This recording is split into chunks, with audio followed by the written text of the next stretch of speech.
Salam sejahtera Malaysia, denyut nadi suara rakyat bergema di channel ini. Masihkah kau ingat? Wah, di hari raya tuan-tuan dan puan-puan. Pastinya ramai yang gembira. Baik, hari ini 2 Syawal rasanya, 2 Syawal, Aidilfitri yang mulia bagi seluruh rakyat Malaysia. Tuan-tuan dan puan-puan, denyut nadi suara rakyat bergema di channel ini.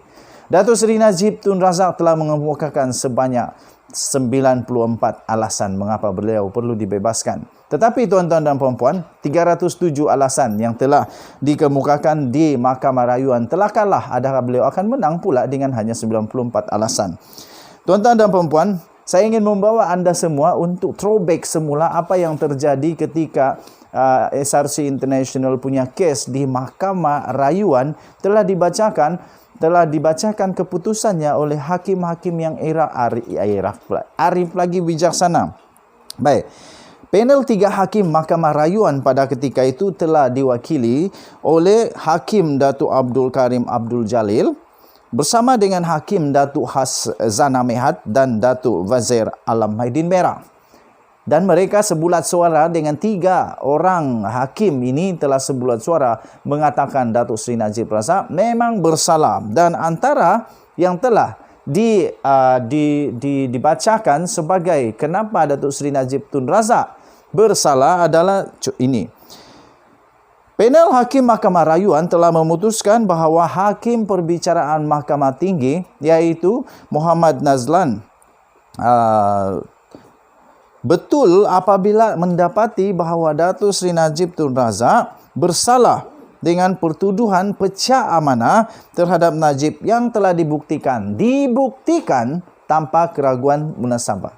Okey. Kedua, panel hakim juga bersetuju dengan keputusan daripada Hakim Perbicaraan iaitu Najib si tertuduh selaku Perdana Menteri pada ketika itu sebenarnya mempunyai kepentingan peribadi di dalam kabinet apabila beliau telah meluluskan jaminan kerajaan sebanyak 4 bilion ringgit Malaysia melalui wang yang sangat-sangat diperlukan oleh rakyat pada masa hadapan, iaitu kumpulan wang persaraan diperbadankan KWAP sebanyak 4 bilion tuan-tuan dan puan-puan. Bukan jumlah yang sedikit, ini jumlah yang amat banyak. Seterusnya, Hakim Mahkamah Rayuan itu juga memutuskan bahawa Najib mempunyai kuasa penuh. Najib mempunyai kuasa penuh ke atas SRC International serta pengetahuan mengenai kemasukan 42 juta ringgit itu ke dalam akaunnya di antara tahun 2014 dan 2015. 42 juta ringgit bagaimana tak tahu? Mustahil juga tak tahu ya. Tapi okey tuan-tuan dan puan-puan, beliau turut memutuskan bahawa 42 juta aliran wang keluar 42 juta ringgit Malaysia aliran wang keluar daripada SRC International dan ke beberapa syarikat yang telah dilakukan. Menurut mahkamah itu ialah transaksi ini dibuat hanya untuk mengaburi dan supaya menyukarkan siasatan. Supaya cuba mengaburi, kata mahkamah, bagi menyukarkan pengesanan dan mengelak dikesan oleh pihak berkuasa. Pernah dulu nenek saya cakap, sepandai-pandai tupai melompat, akhirnya tetap makan dekat bawah jugalah. Tuan-tuan dan puan-puan yang dihormati, saya sebagai rakyat maharin negara Malaysia ingin menasihatkan kepada semua yang berstatus tinggi, berkuasa, jangan nanti terkena juga. Nanti dah kena baru kata tak tahu susah. Kan. Okey, tapi apapun kita tunggulah keputusan daripada mahkamah. Selagi Datuk Seri Najib Tun Razak masih belum habis harapan, selagi beliau belum lagi 100% bersalah. Tapi setakat ini memang dah 100 juta % salah sebab dah 2 mahkamah salah. Cuma ada harapan sedikit dengan Mahkamah Persekutuan punya rayuan. Kalau dia berjaya, okeylah. Tapi dengan 94 rayuan sahaja. Alasan sahaja. Mahkamah Rayuan 307 alasan kalah. Mahkamah Persekutuan 94 alasan tak tahu lagi. Kita tunggulah. Okey.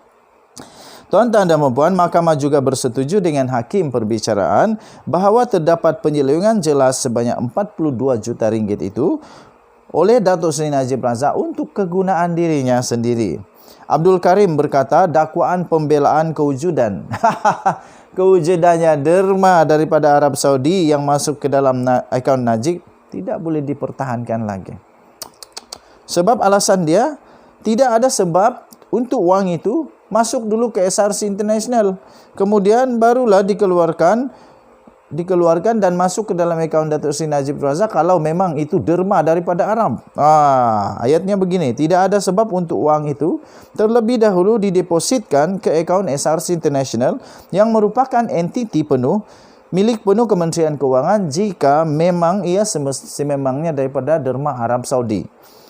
Kes rayuan Najib ini adalah kes yang paling ditunggu-tunggu oleh seluruh rakyat Malaysia, malah seluruh dunia.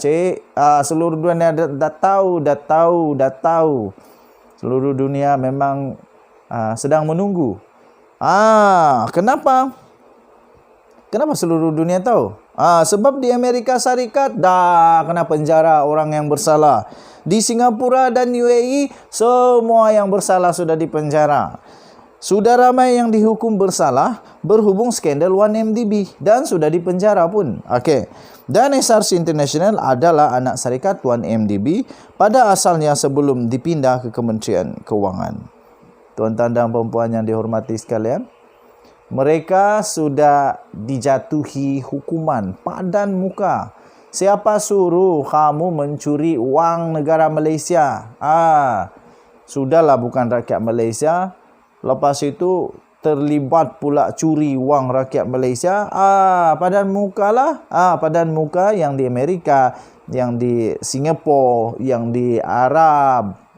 Padan muka. Kena penjara. Lain kali jangan main-main dengan wang negara Malaysia. Kami perlu wang itu untuk masa depan. Jangan curi. Okey. Tuan-tuan dan puan-puan, di Mahkamah Rayuan sebelum ini 307 alasan. Di Mahkamah Persekutuan hanya 94 alasan. Apa pendapat kamu? Adakah Datuk Seri Najib Tun Razak akan menang dengan 94 alasan atau tetap juga akan kalah kerana hanya 94 alasan, sedangkan selama ini 307 alasan tetap kalah? Denyut nadi suara rakyat bergema di channel ini. Aku rasa aku macam Korea lah sekarang. Korea Malaysia. Korea Malaysia. Tak payahlah. Okey, denyut nadi suara rakyat bergema di channel ini. Selamat menyambut Hari Raya Aidilfitri. Kita jumpa lagi. Bye-bye.